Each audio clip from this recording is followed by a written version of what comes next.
How's it going, y'all? My name's Zach Verscore from Phantom Customs, and today I'm going to be showing you how to replace the water pump on a 1991 Jeep Cherokee XJ. Now, the reason I'm changing this out isn't the normal reason. It's not totally failed yet. It's still pumping coolant. It's still keeping it, nice and cool. The reason is I actually changed the thermostat a few days ago. What I'm thinking is a little bit of coolant dripped down, got on those bearings, and unfortunately you can't just replace the pulley, and it was making a nasty squeak that was kind of driving me crazy. So that's why we're doing this today, and thank you guys for joining. Let's get to it. Now here are pretty much all the tools you should be needing today. Get a regular 3/8 ratchet and a 1/4 inch ratchet, everybody's favorite pry bar, flathead screwdriver. We've got a deep well 1/2 inch, stubby 1/2 inch, a stubby 9/16, and a little 8mm help us with those hose clamps. Now I've got a 19, 15, and a 13 ratcheting box end. These two you don't really need the ratchet. It really helps on the 13mm. So yeah, let's get to tearing it apart. So what the first thing we're gonna wanna do is we're gonna wanna remove this air box here. There are, you just pull that hose out, a couple little clips there. Pops right out. Go ahead and grab your air filter here. You can set that aside.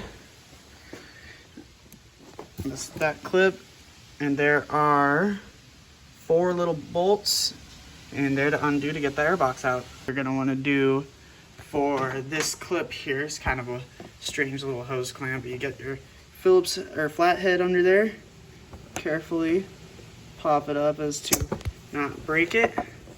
Spread it apart a little bit. And this little vacuum line here too. And out comes that. Now I mentioned before that there were 3 bolts in there. Maybe 1. There should be 2 more, but my Jeep doesn't have it. So I just got this guy in here to worry about. First, get your extension. I'm using my good old Milwaukee bit driver because I love this thing, and it comes right out. Okay guys, I made a mistake here.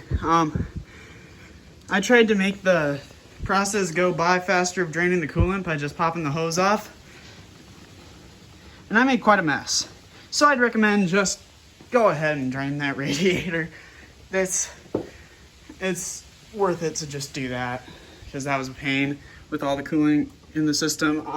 I did go to O'Reilly's and pick up a new lower radiator hose because I figured, I don't know when they've been changed, and I'm taking it off anyway, so why not? It was $13 at O'Reilly's for me, and so yeah, we're gonna keep going with it now that the coolant's mostly drained.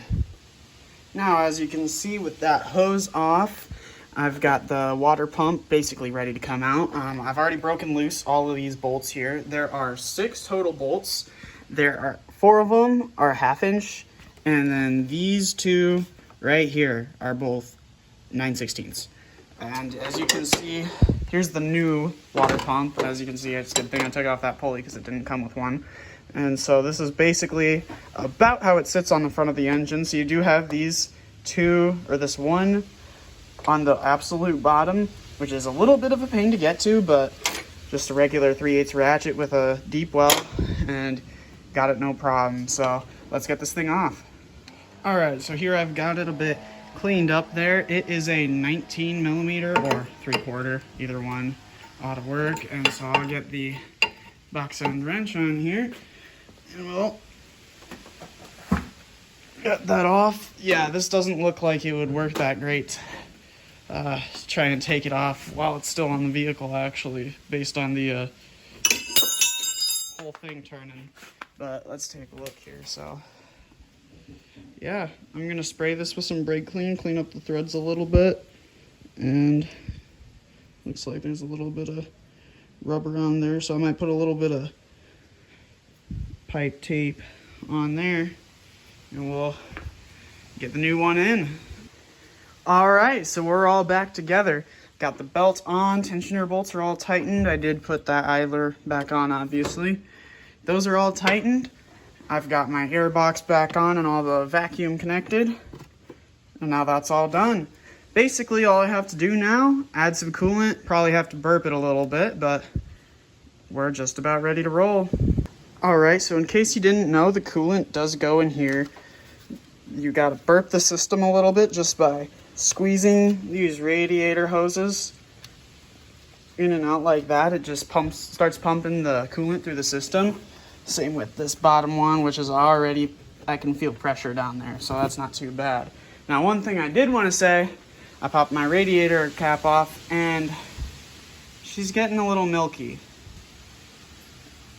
Oh yeah, that's not ideal. So that basically means, yeah, my head gasket's going out, but we'll take care of that another time. It's a 4-liter. I'm not too worried about her. She's just a cheap little beater. I'll take care of that once it starts smoking. But yeah, let's start her up and see how she runs. Okay, so like I was saying, the reason I changed out that water pump was because there was a really bad squealing coming from right there. Yeah, but she's running pretty smooth, sounding good. I think we're pumping. Nothing's dripping at the moment, so yeah, I'd say that's a job well done. Well, thank you guys for watching today. Give it a like, subscribe if you want some more do-it-yourself videos, and see where this Jeep takes us. I've still got my 91 Miata, and that'll be coming up for an engine swap soon, pretty soon. Getting a 1.8 more than likely to put in the 1.6, and yeah, we'll be uploading a little more, hopefully, and yeah, see where we go. Thank you guys for watching. Have a good one.